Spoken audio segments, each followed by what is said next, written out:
Hey everybody, I just wanted to make a little video about bending nails. For most of you this is going to sound like a bizarre topic. Why would you want to bend a nail?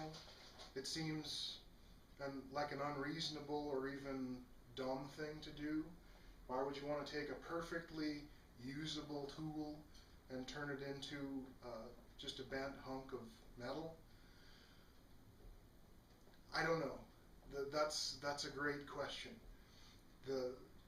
In terms of why you would want to do it from a purely rational perspective, that's a hard question to answer. In terms of, if you look at it like a physical test of strength, however, or something you can use to condition your body, that's a whole different story. The main thing that you want to consider when you're thinking about bending a nail is the muscles and the tendons and the ligaments that you bring into play when you're doing such a thing. When you bend a nail, in most cases you'll bend it downwards.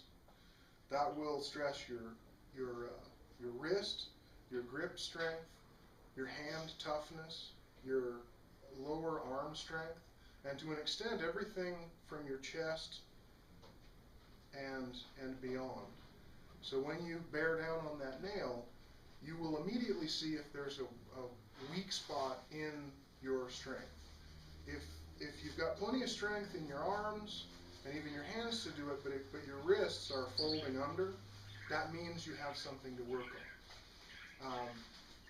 Bending nails is a classic test of strength that strongmen have been doing for a long time, and that's another possible thing that you might want to get involved with, is just doing strength activities because they're a classic and you can put on a show for your friends and just generally blow off some steam.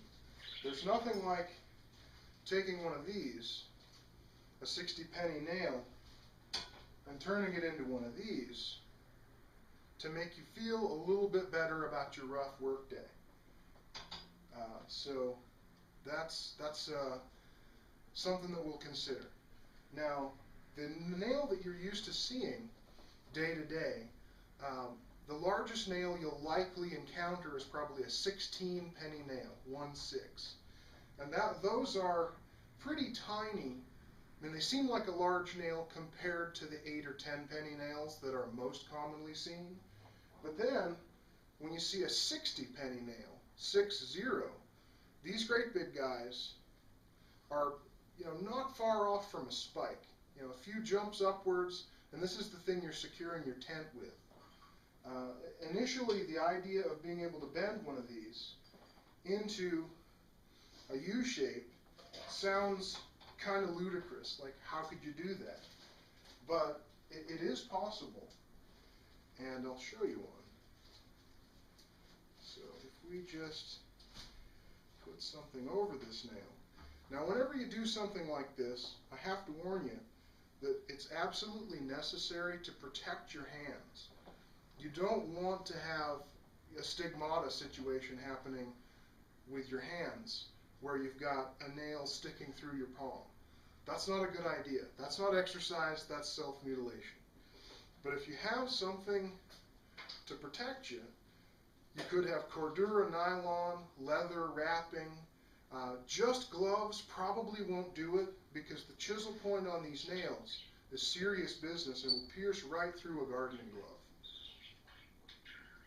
So you get it centered in your hand, you get yourself ready, get a nice powerful stance, lift it up, and then bend downward, essentially folding it. Once you've done the initial bend, then you can just continue to crush it down until you've got something like this. Now, keep in mind, I've been doing this for a while, and I'm a pretty big guy. You won't be able to do this the first time. The first time I tried it, my wrists folded over like noodles.